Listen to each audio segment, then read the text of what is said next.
জনশলাকয়া চক্ষুর্মিলিतं येन তস্मै নমঃ। নমো বিষ্ণুপদায় গৌরপৃষ্ঠায় ভূতলে শ্রীমতে ভক্তিকুমুদ শ্রীসন্তগোস্বামী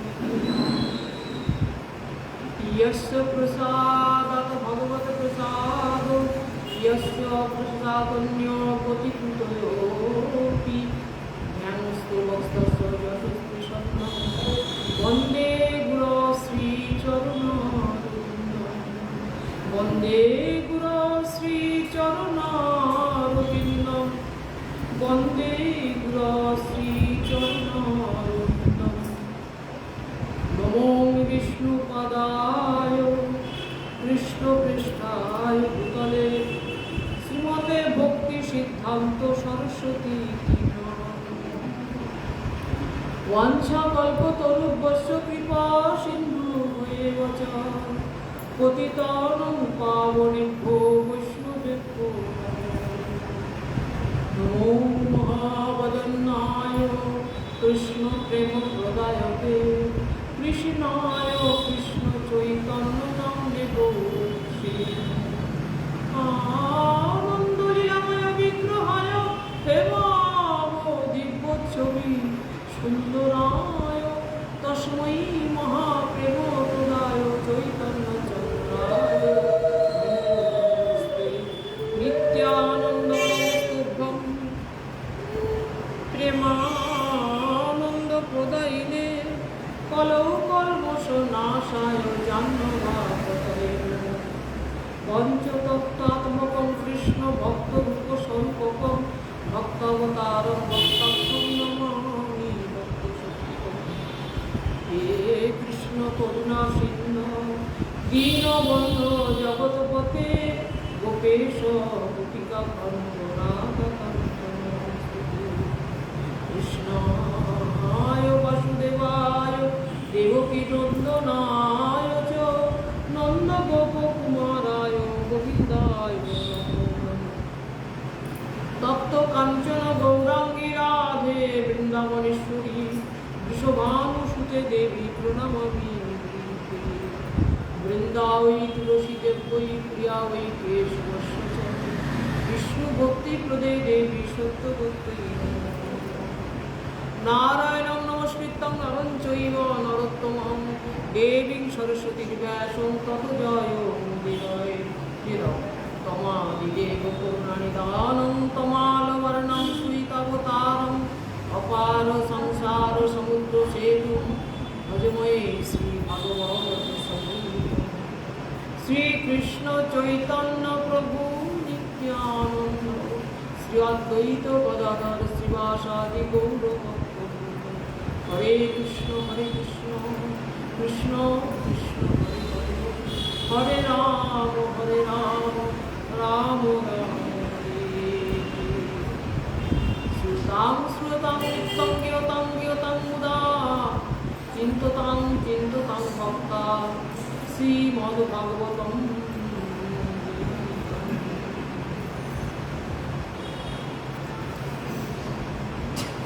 सर्वाग्रे আমার পরমাত্ম পরমাশ্চর্য ভগবত জ্ঞান প্রদাতা অহিত কৃপা সিন্ধু শ্রী শ্রী গুরুপাদ কর্ম পরিপাম নিত্যলীলা প্রবিষ্ট বিষ্ণুপাদ অষ্টোত্তর শত শ্রী শ্রীমদ ভক্তি প্রভু সন্ত শ্যাম শ্রী গুরু মহারাজ অভয় শ্রীপাদ কর্মে জানাই অনন্ত কোটি বিরাট সুদর্শন সভা করে প্রার্থনা জানাই। অতঃপর অস্মদীয় পরম গুরুপাদ কর্ম জগৎগুরু বিশ্ববন্দিত আচার্য ভাস্কর পরমহংস চূড়ামণি ওম বিষ্ণুপাদ অষ্টদশ শ্রীমৎ ভক্তি সিদ্ধান্ত সরস্বতী গোস্বামী ঠাকুর গুরুপাদের অভয় শ্রীপাদ অনন্ত কোটি অতঃপর রূপাল গুরুবর্গ তথা রূপাল বৈষ্ণব বৃন্দের বন্দনা করে তাদের ঐক্যটি প্রার্থনা তৎপশ্চাৎ অস্মদীয় শিক্ষা গুরুপাদ কর্মনিত লীলা প্রবিষ্ট বিষ্ণুপাদ অষ্টদশ শ্রীমৎ ভক্তি প্রেমিক সাগর গোস্বামী মহারাজের শ্রীপাদ পদ্মে জানায় অনন্ত কোটি ধন্যবাদ থেকে সুমাঞ্জলি তৎপশ্চাৎ অন্যতম শিক্ষাগুরু পাদ পদ্ম বর্তমান মতাচার্য রাজ আচার্য বর্গ হিরণ্যী স্বামী শ্রী সুমার ভক্তি সুন্দর যদি বসে আমি মহাদেব শ্রীচরণ কমলে জানাই অনন্ত অতঃপর মঠবাসী সকল দ্বন্দ্বী পাদ ব্রহ্মচারী বৈষ্ণব বৃন্দে চরণ বন্দনা করে তাদের কৃপা তারা প্রার্থনা করি। সবাই উপস্থিত শ্রদ্ধেয় বৈষ্ণবী বৃন্দে চরণ বন্দনা করে তাদের কৃপা তারা প্রার্থনা করি। সর্বশেষে ভগবত কথা শ্রবণ পিপাসু স্নেহময়ী মাতৃমণ্ডলী ভক্ত ভক্তবৃন্দ সজ্জনবৃন্দ সকলে যথাযোগ্য দণ্ডবাদ অভিবাদন জ্ঞাপন করব। সকলের সব শ্রোতা ভক্ত বৃন্দের চরণে করি নমস্কার, সবে শ্রীচরণ ধুলি দেব মস্তকে। শুনি ভক্তগণ, আজ শ্রী শ্রী হরিবাস তিথির পরম শুভ লগ্নে আমরা শ্রীমদ্ ভাগবত কথা আস্বাদনের জন্য সকলে সমবেত হয়েছি।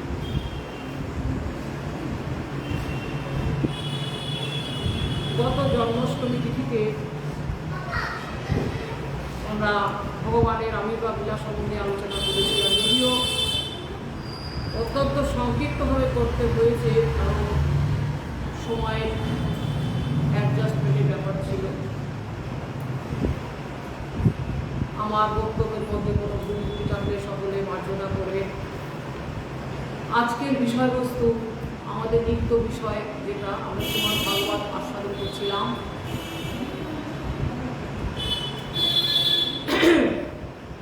প্রহ্লাদ চরিত্র। এখন এই প্রহ্লাদ চরিত্র আস্বাদনের করতে গিয়ে আমরা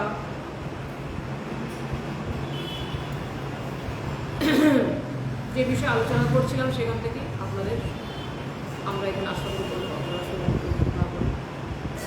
যে প্রহ্লাদ মহারাজকে যখন ব্রহ্মা বললেন তুমি স্তব করো, গরুকে তুমি প্রসন্ন করো, আমরা সকলেই অপারক, ব্রহ্মাদি দেবতাগণ স্বয়ং লক্ষ্মী দেবী পর্যন্ত সেখানে অপারক হয়ে গেলেন। কিন্তু প্রহ্লাদ চিন্তা করলেন যে আমি কি করে ভগবানকে প্রসন্ন করব? দেবতাগণ, ব্রহ্মাদি দেবতাগণ এবং সমস্ত স্বর্গের যাবতীয় অপ্সরা গন্ধর্ব কিন্নর যেখানে যে ছিল সকলেই স্তব করে করতে গিয়ে তারা ভগবানকে প্রসন্ন করতে পারলেন না। ভগবানের ওই ক্রোধ প্রশমিত হচ্ছে না।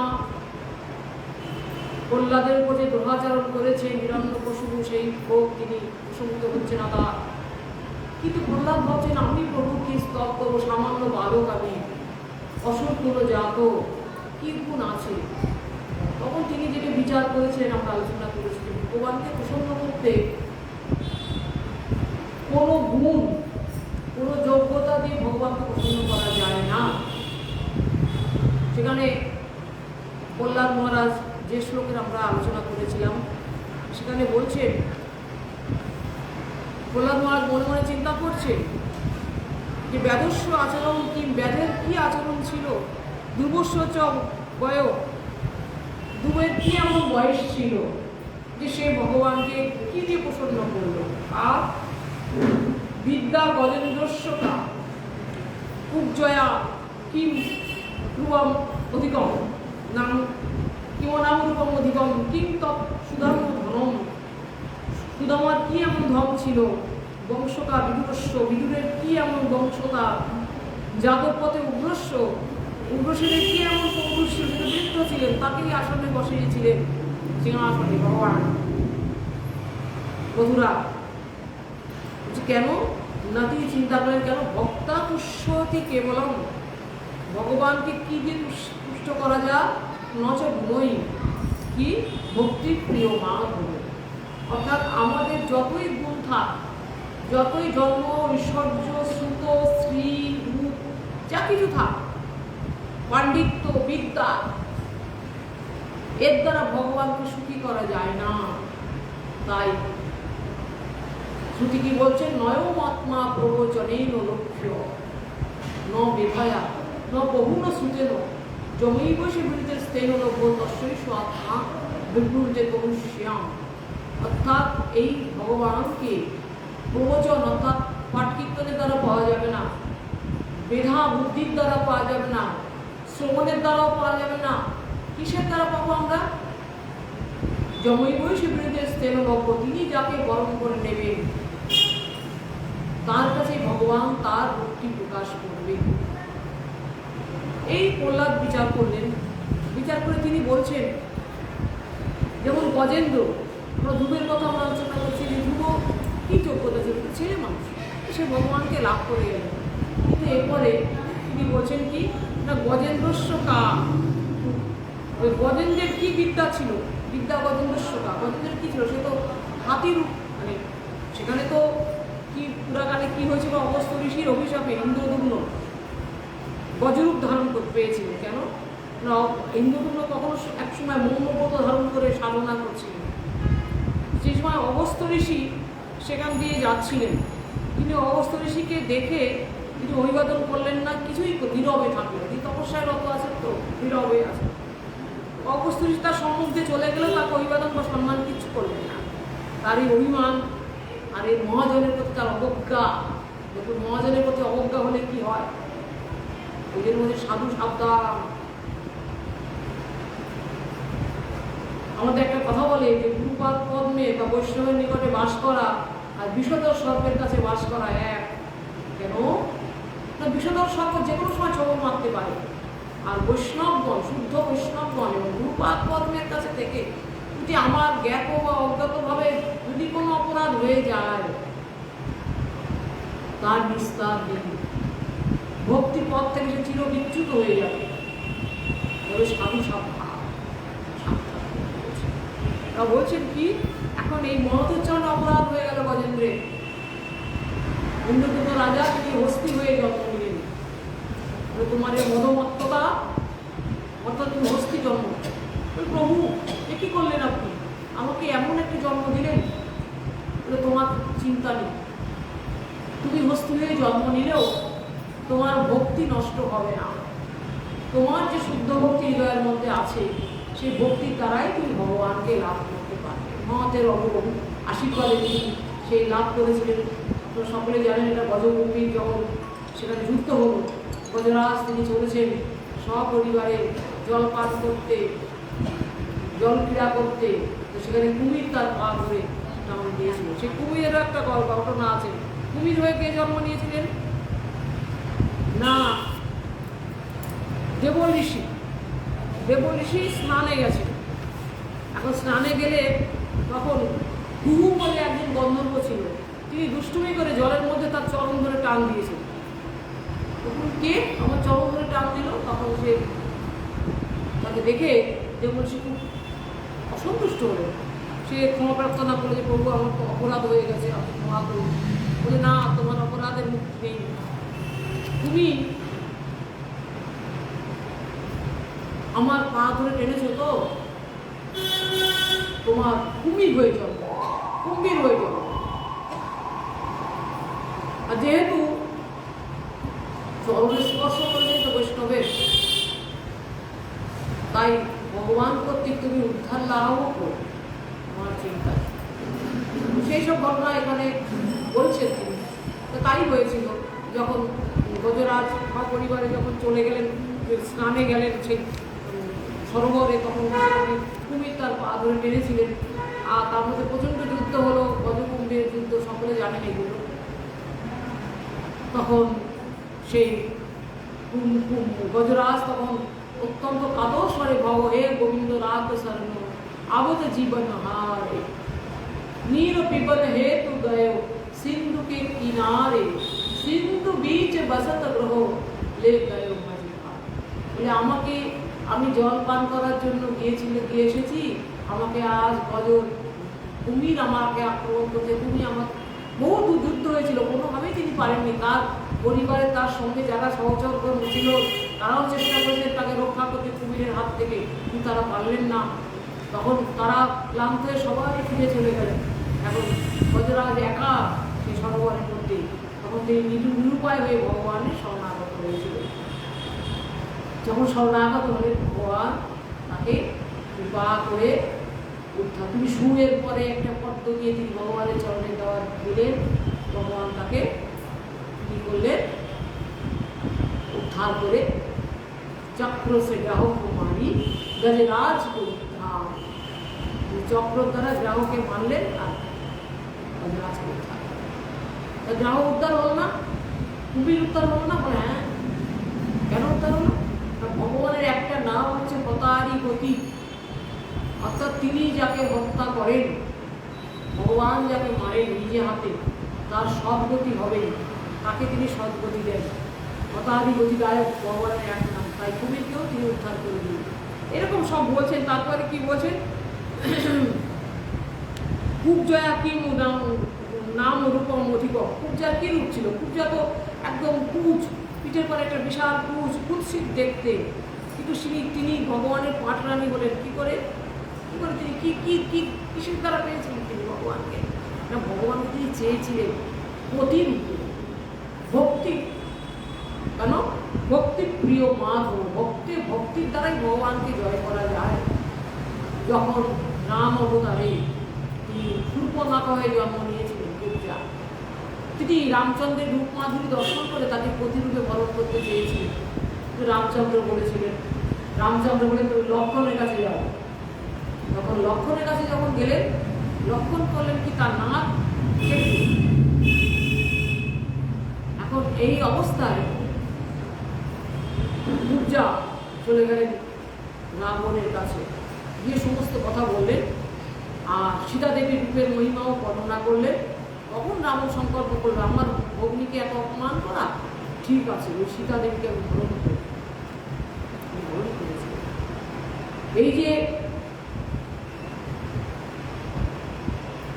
যে মানে রাবণের এই ক্রিয়া, এটা কেন হলো না, শূর্পণখার এই অপমানের প্রতিশোধ নেওয়ার জন্য। কিন্তু জগতের লোক হয়তো ভাববেন যে ভগবান কিরকম নিষ্ঠুর, কিন্তু ভগবানকে চেয়েছিলেন প্রতিনিধি, তার তো কোনো দোষ ছিল না। তাকে তিনি এরকম নাক কান কেটে দিলেন। কেন দিলেন? তার পরবর্তী জন্মে তিনি কুবজা হয়ে জন্মগ্রহণ করলেন। কুবজাকে দেখতে এমন কুৎসিত, তার পিঠে একটা অদ্ভুত কুচ, বিভৎস একটা কুচ, এরকম সে পুজো হয়ে চলে, তার দিকে কেউ তাকাই না। জগতের বিচারে এটা খুব দুঃখে দেয় যে ভগবান কাছে সে তো প্রতিরূপে ভগবানকে চেয়েছে, ভগবান তাকে এই প্রতিদান দিলেন। বলে হ্যাঁ, ভগবান মনে মনে বললেন, হে কুবজা, হে শূর্পণখা, তুমি যখন আমাকে চেয়েছো যাতে তোমার প্রতি কোনো পুরুষের আর অধিকার বোধ না আসে, তোমার প্রতি অমর্ত্য দৃষ্টিতে আর কেউ যেন তোমার প্রতি দৃষ্টিপাত করতে না পারে, তাই রূপটাকে তার নাক কান কেটে দিলেন, যাতে ওই ত্রেতা যুগেতেও তার প্রতি কেউ দৃষ্টিপাত করলো না, ভিন্ন হয়ে গেলেন তিনি। আর দ্বাপর যুগে তিনি কুবজা হয়ে জন্ম নিলেন, এমন একটা রূপ সেই রূপের প্রতি কারো আকর্ষণ আর হলো না। কেন? ভগবানের ভোগ্য বস্তু, ভগবানের সেবার বস্তু, আর কারো সেবার বস্তু হবে না, সেটা দেখিয়ে দিলেন। এবং কুবজাকে ভগবান উদ্ধার করেছিলেন এবং তাকে পাটরানি করেছিলেন। ভগবানের করুণাটা, ভগবানের যে দণ্ড দেওয়া, আমাদের প্রতি যে অকরুণাটাও করুণা, এটা বোঝার শক্তি আমাদের নেই। আমরা একটু দুঃখ পেলে ভগবানকে ত্যাগ করি, তুমি আমার জন্য কিচ্ছু করো না, তোমার পূজা আরম্ভ করবো না। ভগবান আমাদের জন্য বলে, একটা কথায় বলে, ভগবান যা করেন মঙ্গলের জন্য করেন। ভগবানের করুণাটাই মানে তার যে তিনি যে আমার প্রতি অকরুণা করছেন সেটাই করুণা, কিন্তু বাহ্য তো আমাদের বোঝার ক্ষমতা নেই। তো যাই হোক, এবারে কি হলো, কিন্তু সুদাম্য ধনম, সুদামার কি এমন ধন ছিল? সেখানে বলছেন কি, সুদামা মানে এগুলো প্রহ্লাদ চিন্তা করছেন যে সুদামা তো অত্যন্ত গরিব ছিল, বাল্যবন্ধু শ্রীকৃষ্ণের সুদামা দেখত, ব্রাহ্মণ পুত্র, ব্রাহ্মণ সন্তান, কিন্তু কৃষ্ণ তো দ্বারকার রাজা হয়ে গেলেন, আর সুদামা একদম মানে ভিক্ষুক ভিখারি হয়ে গেল। সে ভিক্ষান্ন জোগাড় করে, ভিক্ষা করে সংসার নির্বাহ করে কোনোভাবে জীবন কাটাচ্ছে। এত তার করুণ অবস্থা, তার মানে দুবেলা অন্ন জোটে না, এইভাবে দিনাতিপাত করছে। সদচ্ছিন্ন বস্ত্র, স্ত্রীকে একটা ছিন্ন বস্ত্র দিয়ে রেখেছে, তার একটা দ্বিতীয় বস্ত্র নেই। এমন অবস্থায় তার স্ত্রী একদিন বললেন, শুনেছি তোমার সখা হচ্ছেন, তিনি হচ্ছেন দ্বারকাধীশ ভগবান তোমার সখা। দ্বারকাধীশ ভগবান যার সখা, সেই তোমার এত দুর্দৈব কেন? তোমার এরকম দৈন্য অবস্থা কেন? তুমি যাও না সবার কাছে, সবার কাছে গিয়ে তুমি তোমার দুঃখ দুর্দশা দূর করে এসো। এত তোমার অভাব দারিদ্রতা, তিনি নিশ্চয়ই তোমার দারিদ্রতা দূর করবেন। শুধু আমার যান না, অনেকবার বলতে বলতে একদিন তার মনে আচ্ছা একবার যাই না, গেলে তো আমার কৃষ্ণ দর্শন হবে। তিনি গিয়েছিলেন, সঙ্গে একটু চিপিটক দিয়েছিলেন তার স্ত্রী বলে, দিন পরে যাচ্ছি, দাও খালি হাতে সবার কাছে যাবো। তাই তিনি, তার ঘরে কিছু নেই, পাড়ার লোকের কাছ থেকে চিড়ার ফুল ভিক্ষা করে এনে সেইটাকে ভেজে নাড়ু করে তাকে দিয়েছেন, তুমি এটা নিয়ে যাও। সেইটাকে সদচ্ছিন্ন একটা বস্ত্রে বেঁধে তিনি কোমরের ফুটে বেঁধে চলেছেন কৃষ্ণ।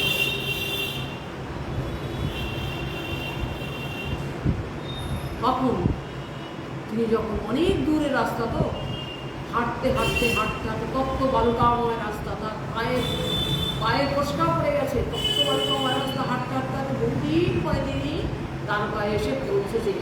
এখন মূল ফটকের কাছে এসে তিনি যখন দাঁড়িয়েছেন, ব্রাহ্মণ তো গরিব ব্রাহ্মণ, শতচ্ছিন্ন বস্ত্র, ময়লা দোষা ময়লা।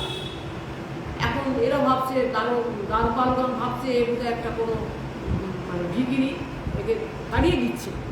তখন তিনি বলছেন, আমি কৃষ্ণের কাছে যাব, কৃষ্ণের সাথে আমি দেখা করবো, কৃষ্ণ আমার সখা। এমনি পাগল, দ্বারকাধীশ ভগবান থেকে সখা। তখন তিনি তাকে ঢুকতেই দিচ্ছে না, তখন তিনি আকুল স্বরে ডাকছেন, হে দেব, হে কৃষ্ণ, হে দেব, হে দ্বৈত, হে ভুবনৈক বন্ধু, হে কৃষ্ণ, হে জগৎ, হে করুণৈক সিন্ধু, আহা পদা ভবিতাসি পদম দিসঙ্গে, আহা কিয়ং করমি পদম দিসঙ্গে। বলছেন, হে দেব, হে দ্বৈত, হে ভুবনৈক বন্ধু, হে করুণা সিন্ধু, হে চপল। বলে তিনি আত্মস্বরে ভগবানকে ডাকছেন। ভক্তের ভগবান, ভগবান ছুটে এসেছে। কে ডাকে আমাকে? এ তো আমার সখা। তিনি কোথায় ছিলেন জানেন? রাজ অন্তঃপুরে, রুক্মিণীর গৃহে, রুক্মিণীর পালঙ্কে বসে রুক্মিণীর সঙ্গে প্রেমালাপ করছেন। এমতো অবস্থায় তার কর্ণে যেই গেছে, ছুটে চলে গেছে, আমার সখা ডাকছে। তার অঙ্গের অলঙ্কার উত্তরীয় সব লুটাচ্ছে প্রাসাদের মধ্যে। তার দিক বিদিক জ্ঞান শুনলে ছুটে গিয়ে তিনি সুদামা বিপ্রকে দেখে তাকে বুকের মধ্যে আলিঙ্গন করে দিয়েছেন। সখা, তুমি এসেছো? আর দ্বারপালগণ দেখে অবাক, প্রভুর এই এরা এই প্রভুর সখা, তিনি দ্বারকাধীশ ভগবান তদানীন্তন। তার কি তখন তার কি তার মূল্য, তিনি তাকে সবাই কত সমস্ত রাজাধীশ রাজা তাকে সম্মান করে চলেন, আজ তিনি এই গরিব ব্রাহ্মণকে তিনি আলিঙ্গন করছেন। তাকে আলিঙ্গন করে নিয়ে জড়িয়ে ধরে তাকে নিয়ে চলে গেলেন তার একদম সেই রাজ অন্তঃপুরে। কোথায়? সেই রুক্মিণীর সেই পলঙ্কে তাকে বসিয়ে দিলেন। বসিয়ে তার রুক্মিণীকে বললেন, সত্যমা বলেন, যাও বলো পদধৌত জল আনো, আমার সখা ব্রাহ্মণ, তার পদদাও সম্মান করবো, আমি পদধৌত করবো। তার সব জল আদি সমস্ত পূজার উপকরণ নিলেন, তার চরণ পদ্ম পরিষ্কার করলেন, পরিষ্কার করে গেছে, সেগুলো নিজের শ্রীহস্তে তিনি ধরে নিয়ে পরিষ্কার করে তার চরণ ধৌত করে তার চরণে পুষ্প দিয়ে তাকে পূজা করে তাকে বসিয়ে ভালো পোশাক পরালেন, সুন্দর পরিষ্কার পোশাক করে একদম স্বর্ণ থালায় বহু খাবার তাকে খাওয়ালেন। ওই কৃষ্ণ তখন বলছে, সখা, বহু বাল্য বয়সে কথা গল্প করছেন, অনেকক্ষণ হয়ে, সখা তুমি আমার জন্য কিছু আননি? তখন তিনি তো লজ্জিত হয়ে গেছেন যে সর্বনাশ, এখানে এই রাজ অন্তঃপুরে এই স্বর্ণ থালায় এত সব অপূর্ব সমস্ত প্রসাদ আমাকে দিয়েছেন, আর আজকে আমি আমার এই সামান্য চিপিটক আমি কী করে দেবো? তিনি লুকাচ্ছেন, না আমি কিছু আনিনি। বলে, হ্যাঁ তুমি এনেছো। অন্তর্জনিত ভগবান এই তার কোমরের খুব থেকে সেই চিপিটক মানে চিরা বার করে নিয়ে তিনি এক মুঠো নিয়ে মুখে দিয়েছে। বললাম, কি অপূর্ব ভক্তের দ্রব্য প্রভু কারিগর কার। যখন তিনি সেই চিপিটক খাচ্ছেন, তখন আর এক মুঠো নিয়ে যখন খাবেন, তখন রুক্মিণী দেবীটার হাতটা ধরে ফেলে দেবেন, আর খেলো না। কেন? আর খেলে তুমি তো তোমাকে দিয়েই দিয়েছো। ভক্তের দ্রব্য খেলে মানে কি? ভক্তের কাছে তুমি তোমাকে বিলিয়ে দিলে, আর এক পুষ্টি খেলে তুমি তো আমাদেরও দিয়ে দেবে। আমরাও তো সব সুদামার গৃহে দাসীবৃত্তি করতে হবে, আর তুমি কি করবে? অনেক রাত ধরে অনেক কথা হলো, অনেক রকমের আলোচনা হলো দুজনের মধ্যে, সেই বাল্য বয়সের কথা সমস্ত আলোচনা করার পরে এবার বিদায় সুদামা বিদায় নিলেন। বিদায় নিয়ে অনেকটা রাস্তা গিয়ে ভাবছেন, আহা আমি তো যে জন্য এসেছিলাম তা তো হলো না।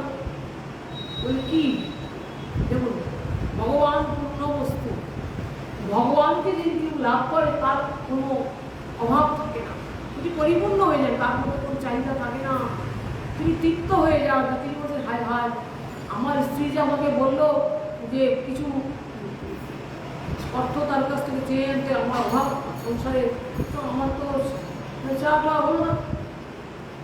তিনি চিন্তা করছেন, তিনি কি বলছেন মনে মনে দেখুন, কাহং দরিদ্র পাপিয়ান কৃষ্ণ শ্রীনিকেতন ব্রহ্মবন্ধ স্মাহ বাহুভ্যা পরিরম্বিতম। কাহং দরিদ্র পাপিয়ান, আমি দরিদ্র পাপী, একটু ব্রাহ্মণ, অধম ব্রাহ্মণ আমি। কৃষ্ণ শ্রীনিকেতন, তিনি শ্রীনিকেতন অর্থাৎ লক্ষ্মীর নিকেতন, অর্থাৎ লক্ষ্মী দেবী যার বক্ষ বিলাসিনী, বক্ষে বাস করেন যে লক্ষ্মী দেবী, সেই বক্ষে তিনি আমাকে বাহুব্যা পরিলক্ষিত, অর্থাৎ তার দুই হস্ত দিয়ে তিনি আমাকে আলিঙ্গন করে সেই বক্ষে স্থান দিয়েছেন। আর কিছু চাওয়ার আছে? আর কিছু পরিপূর্ণ হওয়ার আমার আর কিছু বাকি আছে? তিনি পরম তুষ্ট হয়ে তিনি পরমানন্দে কৃষ্ণ গুণগান করতে করতে তিনি ধীরে ফিরে এসে দেখছেন সেই গৃহ আর গৃহ নেই, সেখানে একটি বিশাল প্রাসাদ। সেই প্রাসাদের মধ্যে তার স্ত্রী সেই ফুলসজ্জার রাতের যে রূপ, যে সাজ, সেই রকম সাজে বসে আছেন। বহু তার দাস দাসী পরিবৃত হয়ে তিনি এসে বলছেন, আসুন স্বামী, আপনি আসুন। বলে, আমি কি যাব? আগে প্রশ্ন করি, তুমি এসব কোথায় পেলে? তোমার একই রূপ।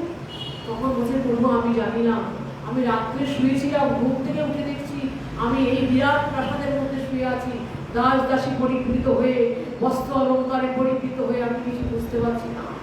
তখন সুদামা কি সন্তুষ্ট হয়েছিল না? আমরা ভাবতাম, বাহ হ্যাঁ লটারি জিতে গেছি, রাতারাতি বড় লোক হয়ে গেল, কি ভালো কৃষ্ণ, কি ভালো। ভক্ত এই জড় জগতের বস্তুকে তুচ্ছাতি তুচ্ছ জ্ঞান করেন, ভগবানের সঙ্গকে তারা সর্বশ্রেষ্ঠতম মনে করে, তার জন্য শত দুঃখকে তারা বরণ করে নিতেও কিছু পারে। তিনি বলেন, প্রভু তুমি আমাকে পরীক্ষা করছো, তোমার যে শ্রীপাদ পদ্ম ব্রহ্মা আদি দেবতাগণের যে দুর্লভ, সেই শ্রীপাদ পদ্ম দর্শন লাভ করেছি, আর তুমি আমার বাহুকে পরিলক্ষিত, তোমার বাহু দ্বারা তোমার ওই বক্ষে আমাকে তুমি স্থান দিয়েছ, আর তুমি এইগুলো দিয়ে আমাকে, দেখুন ভগবান কিন্তু দেন ভক্তকে আনুষঙ্গিকভাবে, এগুলো তিনি দেবেন, তাকে চাইতে হয় না, কারণ ভক্তের কষ্ট তিনি সহ্য করতে পারেন না। সুদামা কিন্তু আনন্দিত হন, বা সেই ভোগে তিনি মত্ত হয়েও যান। এইটি হচ্ছে ভগবত প্রাপ্তির ফল। তাই বলছেন কি, সুদামা কিম সুদাম্য কিম তৎসুদাম্য ধনম বংশকা বিদুরস্য। বিদুরের এমন কি বংশ, বিদুর তো দাসীপুত্র ছিলেন, আপনারা জানেন, বিস্তার করে বলে লাভ। অতএব সেই দাসীপুত্র হয়েও তিনি সর্বস্ব ত্যাগ করেছেন ভগবানের জন্য, ভগবানকে লাভ করেছিলেন। আর যাদব পথে উগ্রসেন তিনি কি করেন, কি হলো, ভগবান উগ্রসেনকে রাজা করেছিলেন বংশকে বধ করে। কেন করলেন? তার কি পৌরুষ ছিল, কি যৌবন ছিল, তিনি বৃদ্ধ হয়ে গেছেন। তিনি ভগবানের ভক্ত, তার অলক্ষ্য কিছু থাকে না। এইসব কথা চিন্তা করে প্রহ্লাদ ভাবছেন, তাহলে আমি কি ভক্তাতুষ্যতি কেবলম নচ গুণই ভক্তিপ্রিয় মাহাত্ম। ভগবানকে একমাত্র ভক্তির দ্বারাই তুষ্ট করা যায়, কারণ তিনি ভক্তিপ্রিয় মাহাত্ম, তিনি ভক্তিপ্রিয়। তারপরে সড়কে কি বলছেন শুনুন, বিপ্রাত সড়গুণ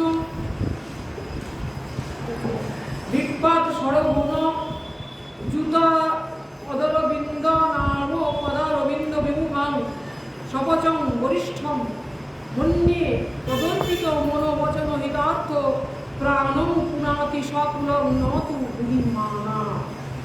অর্থাৎ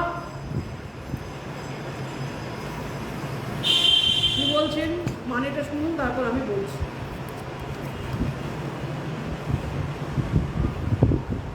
কেবল ভক্তির যে হরিতোষণের উপায় তাহা পূর্বে বলা হইয়াছে। আবার ভক্তি ভিন্ন, হরিতোষণ যে সুদূর পরাহত তাহাই এক্ষণে বলিতেছেন। পূর্বোক্ত ধন কৌলিন্য আদি গুণযুক্ত ভগবত ভজন বিমুখ বিপ্র অপেক্ষা যিনি হরির চরণে মন বাক্য চেষ্টা প্রয়োজন প্রাণ সমর্পণ করিয়াছেন, ঈদৃশ চণ্ডালকেও আমি প্রশংসাও মনে করি, কারণ তিনি কুল পবিত্র করেন। হরিভক্তিবিহীন পূর্বোক্ত গুণসম্পন্ন বিপ্র তাহা করেন না, কেবল গর্বই পোষণ করেন। কি বলছেন? বিপ্রাক ষড়গুণযুক্ত, দ্বিষড়গুণযুক্ত, অর্থাৎ ব্রাহ্মণের 12টা গুণ আছে। বা সেই 12টা গুণ কি? সেই 12টা গুণ থাকা সত্ত্বেও যদি সে হরিভজন বিমুখ হয়, সেখানে কি বলছে? চণ্ডালোপি দ্বিজশ্রেষ্ঠ হরিভক্তি পরায়ণ। আর কি? হরিভক্তি বিনষ্ট দ্বিজোপি অপাচনম, অর্থাৎ চণ্ডাল হয়েও সে ব্রাহ্মণ অপেক্ষা শ্রেষ্ঠ, হরিভক্তি পরায়ণ হন।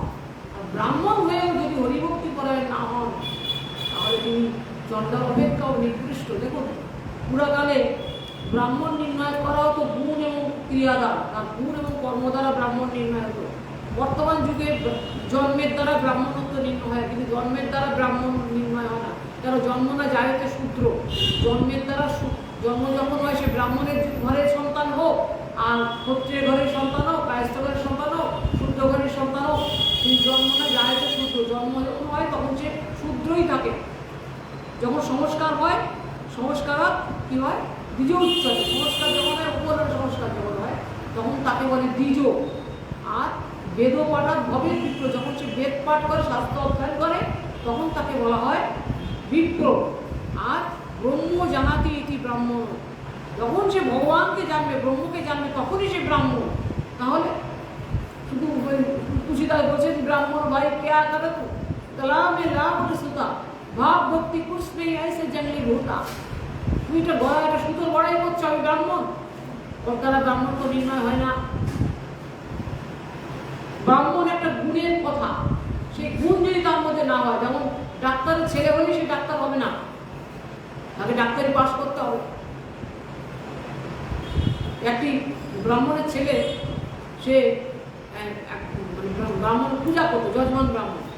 এখন পূজা করতে যান ব্রাহ্মণ, এখন তিনি একদম অসুস্থ হয়ে পড়েছেন।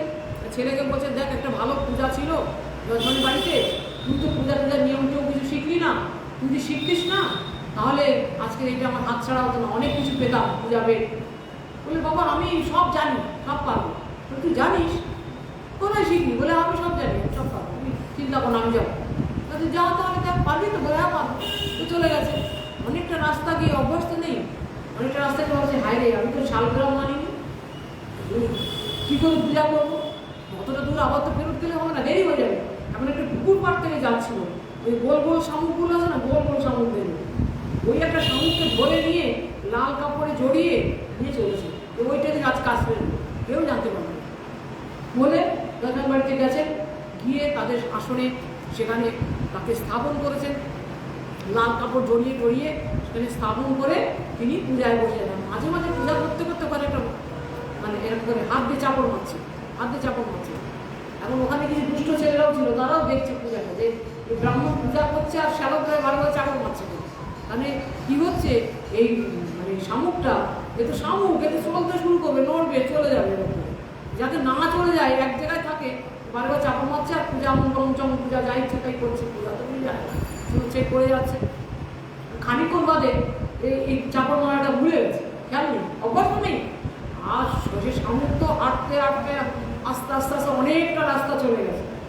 তখন সে ছেলেগুলো বলছে, আরে ব্রাহ্মণ ঠাকুর, তোমার শালগ্রাম যে জেগে উঠেছে দেখো না, তোমার শালগ্রাম চলছে দেখো, চলছে কেন তোর শালগ্রাম? বলে, হ্যাঁ দেখেছো, তোমরা মহাপূর্ণবান, শালগ্রাম জেগে উঠেছেন, শালগ্রাম একদম জাগ্রত হয়ে উঠেছেন, সেই জন্যে এরকম করছেন। তাদের করে যিনি যথাস্থানে বসাবেন, তখন বলে, তুমি সরাও, তোমার ফুল সব সরাও, অনেক দেখবো তোমাদের কেমন শালগ্রাম। বলে তাকে কোনো কথা তার না শুনে ফুল ফুল ছড়িয়ে দেখে একটা শামুক, আর তাকে তো মেরে ধরে তাড়িয়ে দিলে হবে না, তুমি পূজা করতে এসছো, হাজলাম করতে এসছো। এইটা হচ্ছে ব্রাহ্মণত্ব। ব্রাহ্মণ হলেই হয়ে জন্মের বড়াই দিয়ে জন্ম দ্বারা ব্রাহ্মণত্ব হয় না। তখন তার পুরাকালের নিয়ম ছিল গুণের দ্বারা ব্রাহ্মণ নির্ণয় করা হতো। দেখবেন সেরকম অনেক উদাহরণ আছে। সত্যকাম, তারপরে ঋষির নামটা কি, তিনিও ব্রাহ্মণ। এরা সব ব্রাহ্মণ ছিল। ব্রাহ্মণ জন্ম দেবত ব্রাহ্মণ নয়, এরা ব্রাহ্মণত্ব অর্জন করেছিলেন। এখন এই যে ব্রাহ্মণত্ব, ব্রাহ্মণের দ্বাদশ গুণ কি বলছেন আমাদের শ্রীমদ্ ভগবদ্ গীতায় বলছেন, সম দম স্তপ শৌচম কান্তি আর্যম এবচ জ্ঞানম বিজ্ঞানম আস্তিত্বম ব্রহ্ম কর্ম স্বভাবজম। সম মানে অন্তঃকরণের সংযম, ইন্দ্রিয়াদি দমন দম, স্তপ মানে তপস্যা অর্থাৎ ধর্মপালনের জন্য কষ্ট স্বীকার করা, তাকে বলছে তপস্যা। অন্তরে বাইরে শুচিতা রক্ষা করা, কে বলে শৌচতা। ব্রাহ্মণ এখন নিজের শুচিতা রক্ষা করে চলে? ব্রাহ্মণেও মদ খাচ্ছে, পঞ্চমকার সবই করছে। কিসের ব্রাহ্মণ? জন্ম হলেই ব্রাহ্মণ হবে না। আর কি বলছেন তারপরে, কি বলছেন? ক্ষান্তি, শৌচ ক্ষান্তি, অন্যের অপরাধ ক্ষমা করা, ধৈর্য, আর কায় মনোবাক্যে সরল থাকা। এই সরলতা বেদশাস্ত্র, ঈশ্বর এবং পরলোক আদিতে শ্রদ্ধা রাখা, বেদাদি গ্রন্থের অধ্যাপনা করা, পরমাত্ম তত্ত্ব অনুভব করা, এসব ব্রাহ্মণের স্বভাবজাত কর্ম। কিন্তু এতগুলো গুণ থাকা সত্ত্বেও তার যদি হরিভক্তি না থাকে সবটাই ব্যর্থ। দেখুন, জাবাল সত্যকামের কথা আপনারা শুনেছেন কিনা জানি না। সত্যকাম ছিলেন জাবাল পুত্র। জাবালা বলে একটি নারী ছিলেন, দাসী ছিলেন, তার দাসী পুত্র সে। তো তার এখন ইচ্ছা হলো, যখন পঞ্চম বর্ষ হলো, তিনি গুরুগৃহে গিয়ে বেদ পাঠ করা, তার বেদাধ্যয়নের, তার ব্রহ্মচর্য পালনের ইচ্ছা হলো। তার মাতা বলে, যাও, তোমার যখন ইচ্ছা। তিনি গেলেন। ঋষি গৌতম তিনি তাকে উপনয়ন সংস্কার করে সেই সময় হস্তে উপস্থিত হয়েছে। বলে, বাবা তোমার গোত্র কি, পিতার নাম কি? বলতে পারছে না। আমি তো জানি না আমার পিতার নাম কি। তুমি জেনে আসো। বলে, হ্যাঁ, আমি মার কাছে জেনে আসি। এখন জাবালার কাছে এসে বলছি, মা আমার পিতার নাম কি, আমার গোত্র কি? এখন জাবালা চিন্তা করছে, এই তো দাসী, যে পুত্রের কাছে সত্য বলবো না মিথ্যা বলবো? না, আমি সত্যই বলবো, যাও। বলে, দেখো, ব্যাভ্যন্তি পরিচারী যৌবনে তো অমৃত। যৌবন বয়সে আমি বহু লোকের সেবা করেছি, বহু পুরুষের সেবা করে তোমাকে লাভ করেছি। অর্থাৎ কে তোমার পিতা বাবা আমি জানি না। দেখুন, গৌতম সত্যকাম কি করলেন? চলে গেলেন গুরুদেব কাছে, ঋষি গৌতমের কাছে। বলে, তোমার পিতার নাম কি বলো? বলে, আমার মা বললেন, মা বলে দিয়েছিলেন যে তোমার যখন পিতার পরিচয় নেই, তুমি জাবাল সত্যকাম বলবে। তুমি আমার পুত্র যেহেতু, তুমি জাবাল সত্যকাম। তখন করলেন কি, তিনি গুরুদেবের কাছে গিয়ে সমস্তটা খুলে বললেন। কি বললেন দেখুন, যেই মাত্র এই কথা বলেছে সমস্তটা খুলে বললেন যে আমার পিতার কোনো পরিচয় নেই, আমার মা যৌবনে আমাকে লাভ করেছে, বহু লোকের সেবা করে। এত পরিষ্কার সত্য কথা বলে দিল। সত্যনিষ্ঠতা আছে ব্রাহ্মণের গুণ। তখন গৌতম চিন্তা করলেন কি, আর্যবৎ ব্রাহ্মণে সাক্ষাৎ সূর্য অনার্যবৎ লক্ষণম গৌতম স্থিতি বিজ্ঞায় সত্যকাম রূপমেয়। গৌতম ঋষি চিন্তা করলেন যে যিনি সরল, যিনি আর্যদের মানে যিনি তার পবিত্র সরল সত্যবাদী, তিনি হচ্ছেন প্রকৃত ব্রাহ্মণ। আর যিনি অনার্য অর্থাৎ সত্যবাদী নয়, মিথ্যা, যার মধ্যে কপটতা, তিনি হচ্ছেন শূদ্র। অতএব এ নিশ্চয়ই ব্রাহ্মণ, এর ব্রাহ্মণের গুণ আছে। তাই তাকে তিনি উপনয়ন দিয়ে দিলেন। এবং পিতৃ পরিচয়হীন উপনয়ন পেয়ে গেলেন কি করে? তার গুণের জন্য। তার গুণের জন্য তাকে তিনি, অন্যান্য ঋষিরা তাকে বারণ করেছিলেন, না তুমি না, এর মধ্যে ব্রাহ্মণের লক্ষণ আছে, সত্যবাদিতা আছে, সরলতা আছে, সরলতাই ব্রাহ্মণের গুণ। একটা ঘটনা বলি আপনাদের। শ্রীমন মহাপ্রভু যখন পুরীতে লীলা করছেন, সার্বভৌম পণ্ডিত মহাপ্রভুকে অনেকদিন সেবা করার, ঘরে নিয়ে প্রসাদ খাওয়ান, অনেক কিছু করেন, কিন্তু সঙ্গে বহু পরিকরগণ থাকেন। কিন্তু সার্বভৌম পণ্ডিতের একবার ইচ্ছা হলো যে প্রভুকে একা একবার আমি সেবা করব। কারণ অনেক বৈষ্ণব থাকে, দেখবেন অনেক বৈষ্ণবকে আমি সেবা করান, কিন্তু কোনো বৈষ্ণবকে ঠিক মতো সেবা করা হবে না। কেন? সবাইকে তো সম্মান করতে হবে না, কাউকে তো অসম্মান করা যাবে না। যখন গুরুদেব দিয়ে এসেছে, গুরুদেবের সাথে যদি অনেক পার্শ্বদ থাকে, তখন দেখবেন তখন একটা কিংকর্ত অভিমূঢ় হয়ে যায়। গুরুদেবকে সম্মান করবো না গুরু ভাইদের করবো, একটা আরও যদি বৈষ্ণবরা থাকে। তিনি চিন্তা করলেন যে আমি একদিন মহাপ্রভুকে একা নির্জনে মতো করে সেবা করব বলে তিনি মহাপ্রভুকে নিমন্ত্রণ জানালেন তার গৃহেতে। মহাপ্রভু এসেছেন। এখন সার্বভৌম পণ্ডিতের যিনি স্ত্রী, তিনিও তো সাধারণ নারী নন।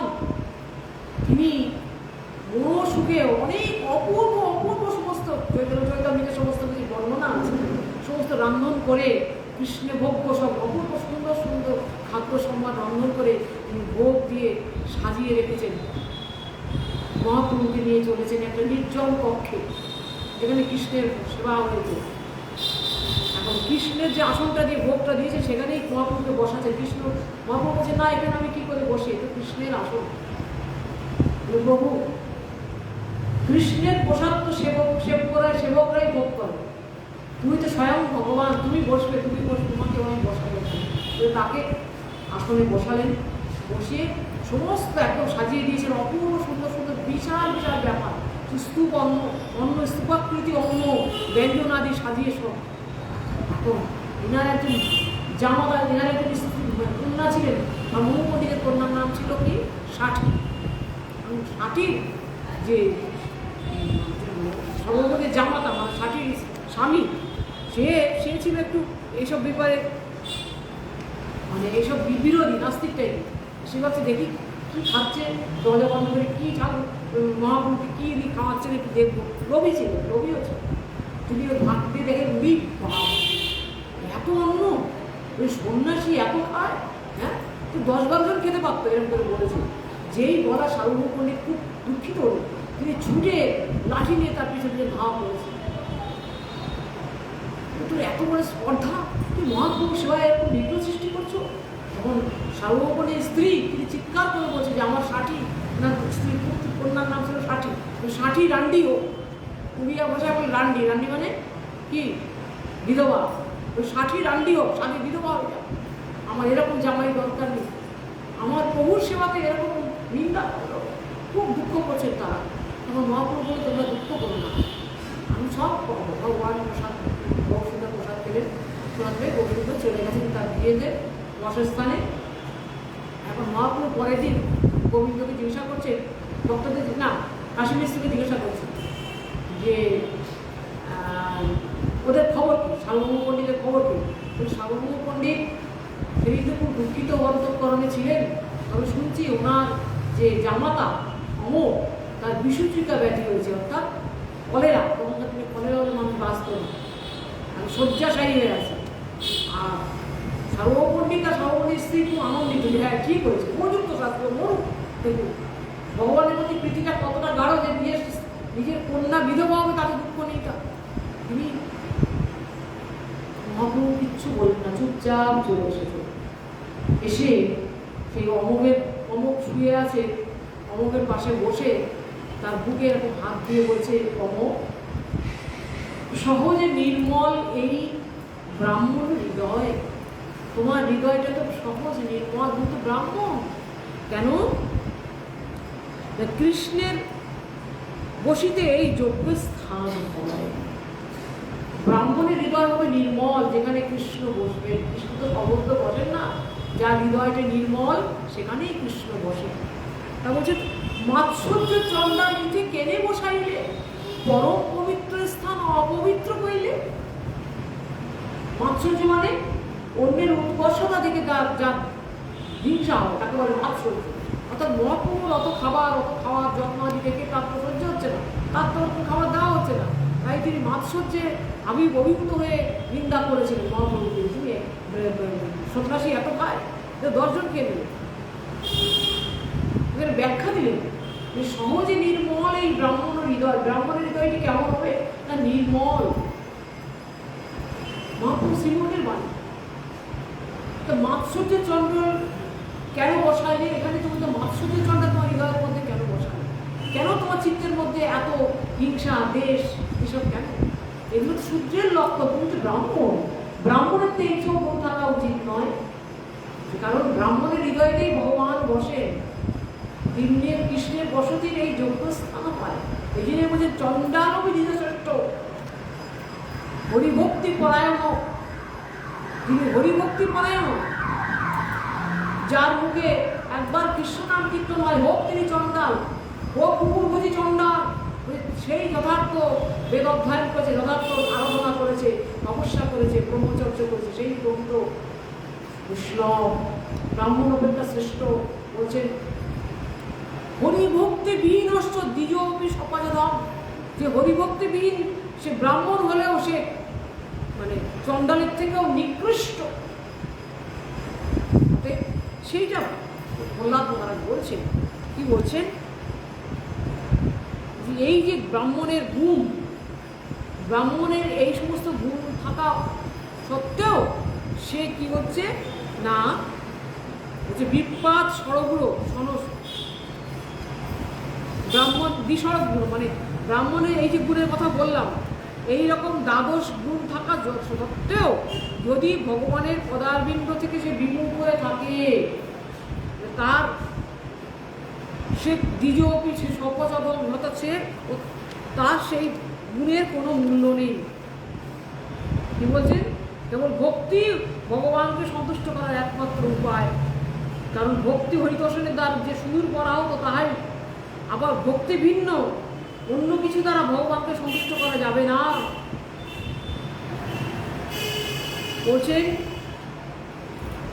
ভগবত ভজন বিমুখ বিপ্র অপেক্ষা যিনি শ্রী হরিচরণে মন বাক্য চেষ্টা প্রয়োজন প্রাণ সমর্পণ করিয়াছে, নির্দিষ্ট চণ্ডালকেও আমি প্রশংসাও মনে করি, কারণ তিনি কুল পবিত্র করেন। হরিভক্তিবিহীন পূর্বোক্ত গুণসম্পন্ন ব্রাহ্মণ তাহা করেন না, কেবল গর্বই পোষণ করেন। তবে সেইটাই বলছেন বললাম যে যতই গুণ থাকুক, এই গুণের দ্বারা ভগবানকে সন্তুষ্ট করা যাবে না। ভগবানকে সন্তুষ্ট, কারণ ভগবান হচ্ছে ভক্তিপ্রিয় মানব, ভক্তির দ্বারাই তাকে লাভ করা যাবে। তাই প্রহ্লাদ চিন্তা করলেন যে আমি তাহলে ভগবানকে, তাহলে তখন এই কথা চিন্তা করে তিনি ভগবানের স্তব করতে শুরু করেন। যে প্রভু, আমার তো কোনো যোগ্যতা নেই, কোনো যোগ্যতা, এইসব যোগ্যতা আমার কিছু নেই, আমি সামান্য অসংখ্য যাবো পঞ্চমবর্ষে একটি বালক, আমার কোনো শাস্ত্র জ্ঞান নেই, কিছু নেই। তথাপি গুরুকে যতটুকু আমি শ্রবণ করেছি, আমি সেটাই তোমার দ্বারা তোমার কীর্তন করবো, তোমার গুণ করবো। তাই বলছেন, কী বলছেন? তখন তিনি স্তব করতে শুরু করেন জোর হয়। বলছেন কী বলছেন? নয় বাত্মনং প্রভুরয়ং নিজ লাভ পূর্ণ মানং জনাদে বিদুষ করণ বৃণীতে যজন ভগবতে বিধতিত মানং তচ্চাৎ মনে অতি মুখস্ব যথা মুখশ্রী। ওই নৈবাত্ম প্রভুরয়ং নিজ লাভ পূর্ণ, এটা বোঝার চেষ্টা করবেন। ভগবান পূর্ণ বস্তু, তার কোনো অভাব নেই। তিনি লাভ পূর্ণ, পূর্ণস্ব পূর্ণভাবে পূর্ণ এবং অবশেষে পূর্ণ থেকে যতই নেন না কেন তিনি পূর্ণই থাকেন। ভগবানকে আমি কিছু দিয়ে পূর্ণ করব, এটা অনেক চিন্তা। তো তাহলে আমরা যে দিই, ভগবানকে গ্রহণ করেন, কেন করেন? আমাদেরকে পূর্ণ করার জন্য, আমাদেরকে পূর্ণ, আমার অভাবটাকে দূরীভূত করে আমার হৃদয়টাকে পরিপূর্ণ করার জন্যই তিনি আমাদের বস্তু ভক্তের দ্রব্য প্রভু কারি কারি খান। সেটাই প্রহ্লাদ বলছেন যে ভগবান হরিবাত্ম প্রভুর নিজ লাভপূর্ণ, তিনি পূর্ণ বস্তু, কিন্তু সেই পূর্ণ বস্তু ভগবানকে কি বলছেন? তুমি যে আমরা যে তোমার সেবা করব, করে আমাদের কি হবে না, প্রতি মুখস্ব যথা মুখশ্রী, অর্থাৎ আমরা পরিপূর্ণ হয়ে যেতে পারবো। সত্যি কথা বলতে কি ভগবানকে কিছু গ্রহণ করেন? এই জগতের কোনো স্থূল বস্তু গ্রহণ করেন? কখন ভগবান কিছু গ্রহণ করেন? তাহলে ওই যে আমরা তো ভোগ রাখ দিচ্ছি, ভগবান কি বললেন গীতায়? কি বললেন? ভগবান নিজেই বলছেন সে কথা, তিনি নেন। কোনটা নেন? পত্র পুষ্প ফলম তয়ম যৌমে ভক্তা প্রযোচ্ছতি তদহম ভক্তুর উপরিত পশ্নামি প্রজাত্মন। অর্থাৎ পশ্নামি বলেছেন এখানে, ফল পুষ্প, পাতা, জল, ফল যা আমার ভক্ত ভক্তি সহকারে আমাকে দেবে সবটাই আমি কি গৃহ্ণামি, গৃহ্ণামি বলেননি, বলেছেন অস্নামি। অস্নামি মানে খাও, খাই, ও খাও, অনেক দরকার আছে খাওয়া, নিজে লাভ করুন, তার তো অভাব নেই, ভক্তের অভাব পূরণ করার জন্য তিনি খান। কি করে খান? মাধবেন্দ্র পরিবার খাওয়াচ্ছেন। মাধবেন্দ্র পরিবার গোপালকে নিবেদন করেছেন সেই অন্নকূট মহোৎসবের কথা চিন্তা করে, সেই বৃন্দাবনে সেই গিরহারি গোপালকে যখন তিনি উদ্ধার করে সেই ভোগ রাগ, তারপর অভিষেক আদি করে ভোগ রাগ নিবেদন করেছেন, প্রচুর থরে থরে ভোগ সাজিয়ে নিবেদন করেছেন। তিনি দেখছেন যে গোপাল শত সহস্র হস্ত বিস্তার করে সমস্তটা গ্রহণ করে নিল, সমস্ত পাত্র খালি হয়ে গেল। সেখানে সহস্র সহস্র লোক সমাগম হয়েছে, কারণ গোপাল উদ্ধার হয়েছে, কুঞ্জ থেকে গোপালকে উদ্ধার করা হয়েছে। তিনি এখন ব্রজবাসীরা তো সহজ প্রীতি ভগবানের প্রতি, গোপালের প্রতি, তারা তো সবাই এসেছেন তাই দর্শন। বহু ভোগ রাগের সেখানে জোগাড় হয়েছে, ঘরে ঘরে ভক্তরা কত কিছু এনেছে, সব রন্ধন করে ভোগ রাগ করা হয়েছে, ভগবান সব এনেছে। এখন তিনি ইহা অনুভব করলেন কে? মাধব গোসাই। মাধবেন্দ্র কুমার যখন নিবেদন করছেন তখনই তিনি সেগুলো দেখলেন, সব ভগবান শতহস্ত বিস্তার করে সব খেয়ে দিচ্ছেন।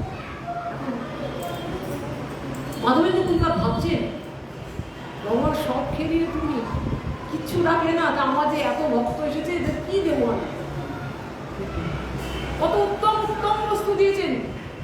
দেখুন আমরা পূজা করি গৃহস্থরা, দেখুন লক্ষ্মী পূজার দিনে এই ছোট্ট এই আঙুলের মাপের একটা কলা আনবে আর একটু বাতাসা, আর মধ্যে শুধু একটু বাতাসা কি লক্ষণ দানা ঠাকুরের ভোগ করে, মানে এইটুকু একটা কলা লক্ষ্মী দেবীর পূজা হচ্ছে। আর বাড়িতে জামাই আসলে বড় বড় বর্তমান কলা চলে আসবে, তো ওইটুকু কলাটাও তাও তো ভগবান খান না, যে খেয়ে নিতেন বলে ওইটুকুও দিত না, তুমি খেয়ে নেবে, তোমাকে দেবো, যেখানে ভগবান সব খেয়ে দিবে। ভগবান সব খেয়ে দিলে তুমি দেবো, তাহলে এখন কি হবে? জগৎকে শিক্ষা দিলেন, হ্যাঁ ভগবান গ্রহণ করেন, যখন তিনি গ্রহণ করেন তখন সেটা আর জড় বস্তু থাকে না, ওই ভাত ডাল তরকারি থাকে না, সেটা কি হয়? প্রসাদ। ওই জন্য বলছেন মহাপ্রসাদে গোবিন্দে নাম ব্রহ্মণি বৈষ্ণবে স্বল্প পুণ্য পদান না যেন বিশ্বাস নয় ব্রহ্ম জানতে। এই চারটে বস্তুতে বিশ্বাস অল্প পুণ্যবানের হয় না। ওই জন্য প্রসাদ গ্রহণ করার আগে প্রসাদের বন্দনা করতে হয়, প্রসাদ গ্রহণকালে আমি কথা বলতে নেই। ভগবান প্রসাদ সেবা, সেবা কেন বলেছেন? এটাও একটা সেবা, খাওয়াটা ভোগ করা নয়, প্রসাদ খাওয়াটা ভোগ করা নয়, প্রসাদ সেবা, এটা ভগবত সেবা। কারণ প্রসাদ সেবা করিতে হয় সকল প্রপঞ্চ জয়, অর্থাৎ আমার যে ভোগ বৃত্তিকে নিবৃত্ত করে দেবে এই প্রসাদ সেবা।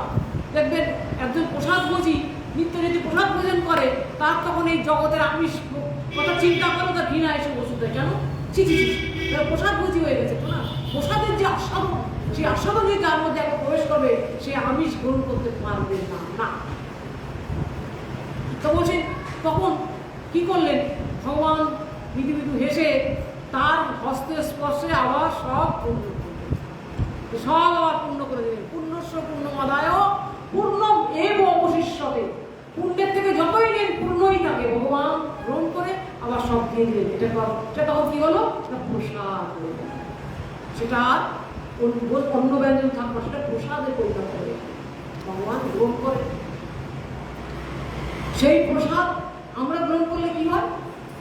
এই যে রাত্রে অনেক ভালো ভালো প্রসাদ খান, সকালবেলা কি হয়? সেই প্রসাদগুলো মল আকারে বেরিয়ে ঘৃণ্য হয়ে যায়, নিকৃষ্ট হয়ে যায়। কিন্তু ভগবান গ্রহণ করলে প্রসাদ হয়ে যায়। সেই প্রসাদ কি হয় না, সেই প্রসাদ গ্রহণ করিতে হয় সকল প্রপঞ্চ হয়। সেই প্রসাদ গ্রহণ করলে এই জগতের যে লোক, বস্তুর প্রতি যে লোক, তবে সাধু সাবধান। একটা কথা বলি, আমি অনেক অনেক কিছু দেখে অবাক হয়ে যাই। প্রসাদে যদি ভোগ বুদ্ধি হয়, যদি প্রসাদ বুদ্ধি না থাকে, তার নরক গতি হবে। আবার আমাদের ভোগের আগেও প্রসাদ হয়ে যায়। ভগবানকে নিবেদন করার সময় ঠিক করে নি যে এইগুলো আমি সব খাবো, ভগবানকে এত ভালো ভালো দিচ্ছি তো এইগুলো খাবো, গিয়ে খোঁজ করি, আরে আমি যেগুলো ভোগ দিলাম সেগুলো কোথায়, দাও তো আমি খাবো, হবে? ভগবান তার হাতে গ্রহণও করবেন না। আচ্ছা পুরী মন্দিরে যান, দেখো সব সেবকরা সব মুখে কাপড় বেঁধে নীরবে ভগবানের ভোগরন্ধন করছে, কত মাথায় করে বয়ে নিয়ে তার সেবা দিচ্ছে। আর আমরা প্রসাদ রান্নার আগেই আমাদের খবর হয়ে যায়, আজকে এই রান্না হবে চৈতন্য আশ্রমে, চল কে কে যাবি, খাবো, ব্যাগ করে নিয়ে যাবো, টিকিট করে নিয়ে যাবো, চারিদিকে সারা পড়ে যায়, ভোগের আগে প্রসাদ হয়ে যায়। কি দুর্ভাগ্য আমাদের! হবে না, আমাদের হবে না, ভজন হবে না, আমাদের ভোগ বৃত্তি আমাদের শেষ করে দিচ্ছে। প্রসাদের লোক থাকবে না কেন? লোক হবে, প্রসাদ বুদ্ধিতে লোকটা হোক না। মহারাজ একটু পরমান্ন প্রসাদটা একটু বেশি করে দেবেন, একটু পুষ্পান্নটা একটু বেশি করে দেবেন, আর রসগোল্লা কয়েকটা দিয়ে দেবেন। প্রসাদ বুদ্ধি নয়, প্রসাদ বুদ্ধি নয়। ও শুক্তটাও প্রসাদ, শাকান্নটাও প্রসাদ। মহাপ্রভু কি বলছেন না, একদিন শান্তিপুরে প্রভু আয়ুতের ঘরে শাক প্রসাদ খেয়ে কি বলছেন, এই শাক কৃষ্ণ আস্বাদ এলাম। মহাপ্রভু শাক খেয়ে বলছেন, আহা কি অমৃত তোমার শাক প্রসাদ, এ তো কৃষ্ণ নিশ্চয়ই গ্রহণ করেছেন, মানে এত সুন্দর লাগছে কেন? কি বলে প্রসাদ, শাক করি আস্বাদন, প্রভু আনন্দিত মন, এই বলেন এই প্রসাদ, এই শাক কৃষ্ণ আস্বাদ এলাম। এইরকম যদি বিচার করে যদি প্রসাদ খাই না, খাবো না, রসগোল্লা মিষ্টি পরমান্ন পিঠা পানা সবই খাবো, কিন্তু সে প্রসাদ বুদ্ধিতে যদি গ্রহণ করতে পারি কৃষ্ণের প্রসাদ, তাহলে সেই ভোগে হয় যোগ, সেটা ভোগ করেও যোগ হবে, ভোগ করেও সে তার দ্বারা ভজনটা হবে। এই বিচারটা যেন আমাদের থাকে, বিচার হবে। তা আজকে সমস্তটা সেই ভগবান দেখাচ্ছে, মাধবেন্দ্র দুর্গা এবং দিনের ভগবান আবার সন্তান ভগবান গ্রহণ করেন। দেখুন তেল জলে ভাসে, ডোবে না, ভাসার মধ্যে তেলটাকে জলে ডোবাতে যান, ডুববে না, জীবনেও ডুববে না।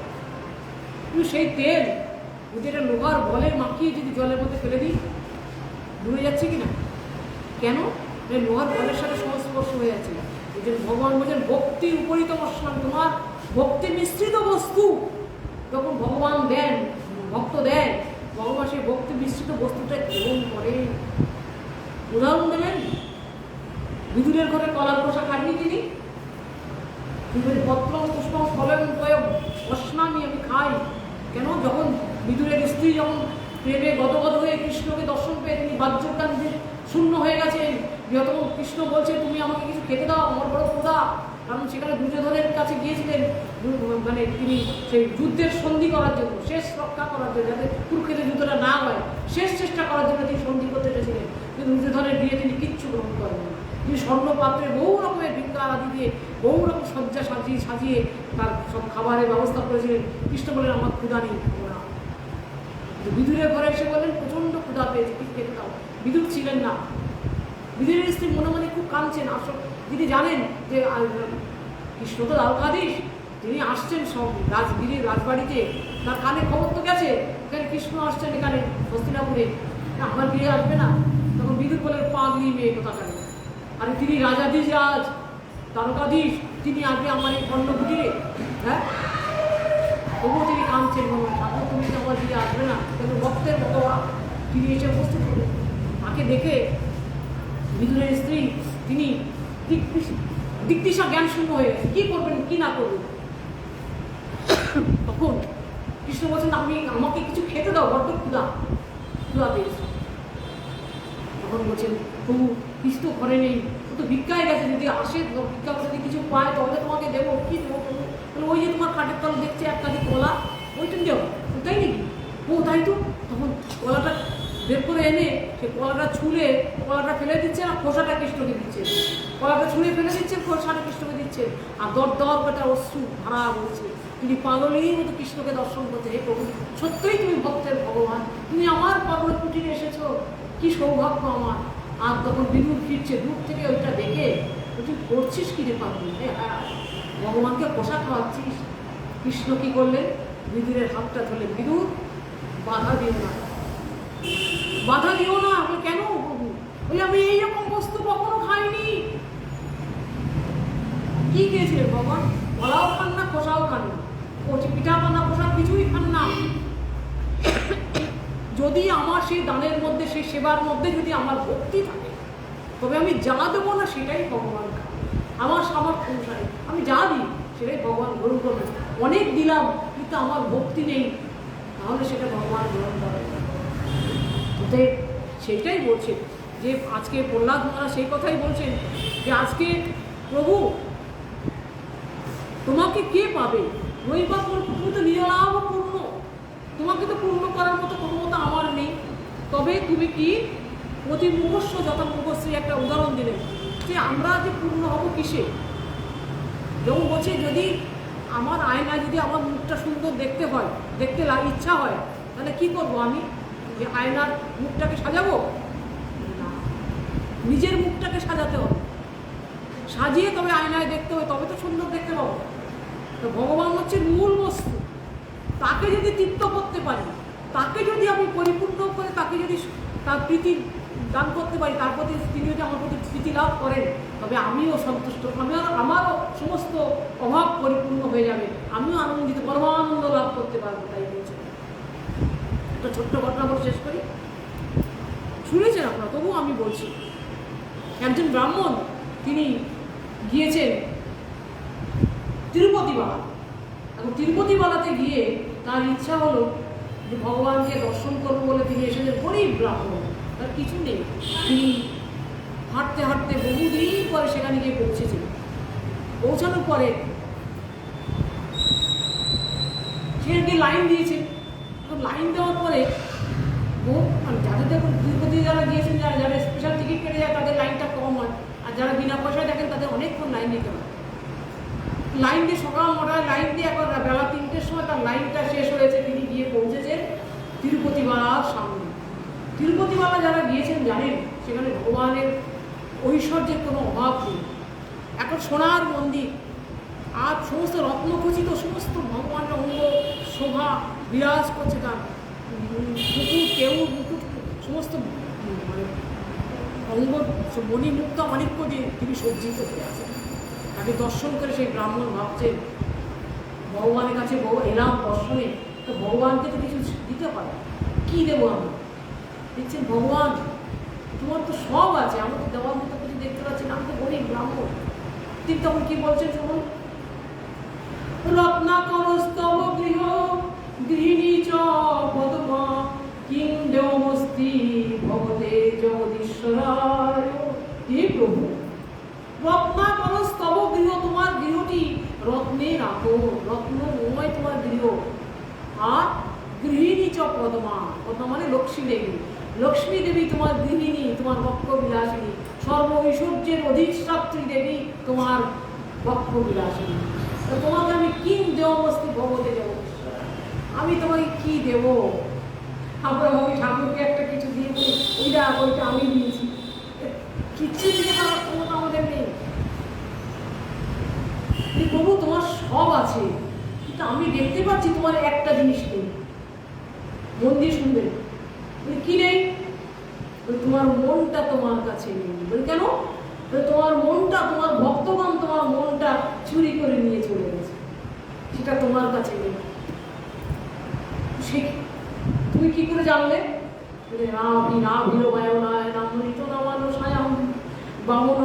গোপিনীগণ তোমার হৃদয়টাকে হরণ করে নিয়ে গেছেন, সেইটা আমি তোমাকে দেব, সেটা যেটা তোমার নেই, আমার এই হৃদয়টা, আমার এই মনটা। তুমি কি করে বুঝলে? মানে প্রভু তোমাকে একটা ঘটনা বলি। একদিন মা যশোদা তোমাকে শাসন করে বলছে, রে গোপাল, তুমি না গোয়ালার ছেলে, তুই দুগ্ধ দহন করতে শিখবি না, যা গোদহন করবি, যা। নবলক্ষ যে নন্দ বাবা, তা একটা কলসি নিয়ে তুমি দুলতে দুলতে দুলতে দুলতে গিয়ে 2 হাঁটুর মাঝখানে কলসিটাকে রেখে দুগ্ধ দহন করেছিলে? বলে হ্যাঁ করেছিলাম। এইবার প্রভু সত্য উত্তর দেবে, তোমার কলসির মধ্যে 1 ফোঁটাও দুগ্ধ পড়েছিল? ভগবান লজ্জিত হতে পারেন না, কোথায় পড়েছিল তোমার সেই দুগ্ধ? আবিল বামনয়না অমৃত মানুষায় বামনয়না গোপিনীগণ তোমার চিত্তটাকে হরণ করে নিয়ে গেছে। রাধারানী সখী পরিবৃত হয়ে তিনি যমুনা থেকে জল গাগরি করে নিয়ে তিনি গাগরির জল ফেলে দিয়ে কৃষ্ণ দর্শনের আশায় ছলনা করে, কুটিলাকে ছলনা করে কলসির জল ফেলে খালি কলসি দিয়ে যমুনায় জল আনতে এসেছিলেন। জল ভরে নিয়ে রাধারানী আসছে না, তার মুকুরের চরণের মুকুরের ধ্বনি রিনিঝিনি রিনিঝিনি রিনিঝিনি বাজছে। সেই কর্ণে তোমার যখন গেল, তোমার সেই দুধি মানে দহন করা দুগ্ধ সমস্ত গড়িয়ে গিয়ে সেই রাধারানীর শ্রীপাদ পদ্ম ধৌত করে দিয়েছিল। বলো হ্যাঁ বাবা, ভগবান স্বীকার করো, ওই ভক্ত তো তোমার চরণটা তোমার হৃদয়টাকে হরণ করে নিয়েছে, তাই আমার হৃদয়টা আমি তোমাকে দেবো, আর কিছু দেওয়ার আমার নেই। কিং দেব বস্তু ভগবতী, আমি তো কি দিতে পারি। এবং ভগবান বলছে তোর ওই গলিত পতিত কামনা বাসনার জর্জরিত বিষয়ে পরিবৃত ওই চিত্তটা তুই আমাকে দিবি কেন? আমি কেন দেব? দত্তম যদুপদে দেওয়ার দায়িত্বটা আমার। কি বয়া যদি কি আমার, তুমি যদি কৃপা করে গ্রহণ করো আমি তো দেবো। তুমি যদি গ্রহণ যদি করো তবে কি হবে? তাহলে কি হবে? তুমি কি হবে জানো? তুমি যদি আমার হৃদয়টাকে নেও তাহলে কি হবে জানো? আমার হৃদয়ের সমস্ত কালিমা দূরীভূত হয়ে কালিমা থেকে অনন্ত কোটি জীবনের যত আমার কালিমা পরিবৃত এই হৃদয়টা পরিষ্কার হয়ে প্রস্ফুটিত হয়ে তোমার আসন হয়ে উদ্ভাসিত হয়ে উঠবে। অতএব আমার এই মনুষ্য জীবন সার্থক হবে, এই কথা বললেন তিনি। অতএব এটি হচ্ছে আসল কথা, যেটা আমরা জন্মাষ্টমীতে আলোচনা করেছিলাম। কৃষ্ণের আবির্ভাব শুধু বসুদেবের নন্দা গিয়ে কংসের কারাগারে নয়, হৃদয়ের বসুদেবের হৃদয়ের মধ্যে নয়, দেবকীর হৃদয়ের মধ্যে নয়, নন্দালয়ে নয়। কারণ সত্যম বিশুদ্ধম বসুদেব শক্তিতম বিশুদ্ধ সত্যে তিনি আবির্ভূত হন। সেই বিশুদ্ধ সত্যময় যদি করতে পারি গুরু কৃপা বলে সাধন প্রভাবে, যদি আমাদের এই সত্যতম গুণ থেকে অতিক্রম করে মায়ের অতীত তত্ত্বে যদি গিয়ে পৌঁছাতে পারি কোনোদিন, তাহলে আমাদের হৃদয়ের মধ্যেও ভগবান একদিন আবির্ভূত হবেন, আমরা এই মনুষ্য জীবন আমাদের সার্থক হবে। এই বলে আমি আমার বক্তব্য শেষ করছি। বাঞ্ছা করো দুর্গস্য কৃপা সিন্ধু ভয়ে বাঞ্ছা করো প্রতিদানম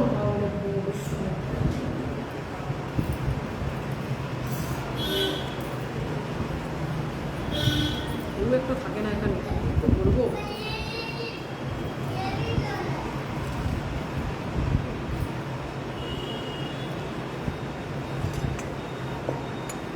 আর কেন মায়া জালে পড়িতেছ জীবমি, আর কেন মায়া জালে পড়িতেছ জীবমি, নাহি জানো বদ্ধ হয়ে রবে তুমি চিরদিন, নাহি জানো বদ্ধ হয়ে রবে তুমি চিরদিন, আর কেন মায়া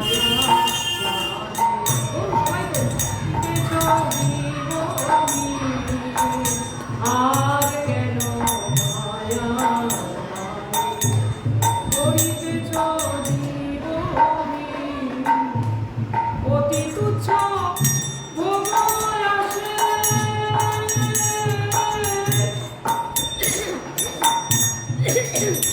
অতি তুচ্ছ ভোগ আসে, বন্দী হয়ে মায়া আসে, অতি তুচ্ছ ভোগ আসে, বন্দী হয়ে মায়া আসে, রহিলে বিকৃত ভাবে দণ্ড যথা পরাধীন,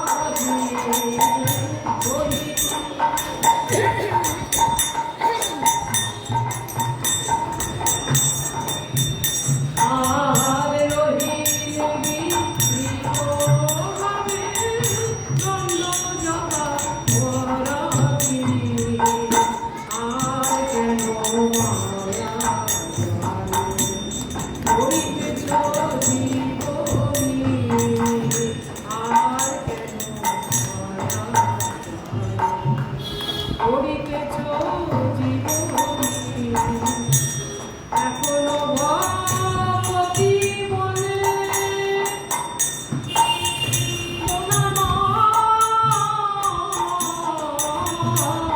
এখনো ভগবতী বলে কৃষ্ণ প্রেম সিন্ধু জলে, এখনো ভগবতী বলে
সবাই প্রাণ খুলে গলা ছেড়ে গাইবেন, কেন আমাদের ক্ষীণ কণ্ঠ গৌরব বৃন্দাবনে পৌঁছাবে না, একটু জোরে চিৎকার করতে হবে, তবে না শুনবেন তিনি।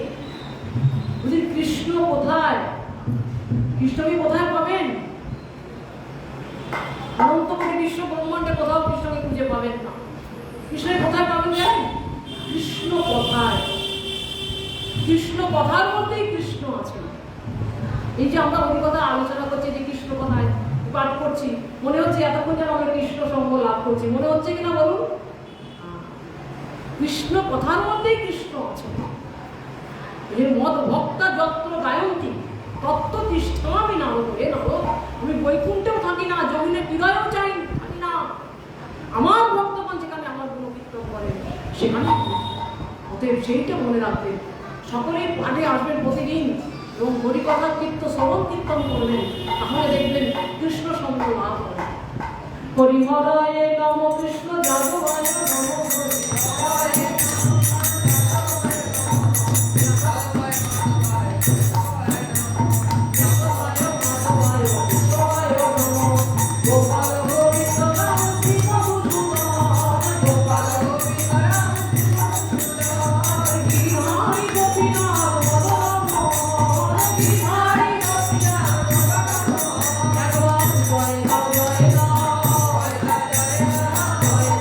জয়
জয় मुद्राजी की जय। জয় जय अष्टोत्तर शतशी श्रीमद् भक्ति सुंदर ज्योति गोस्वामी महाराज की जय।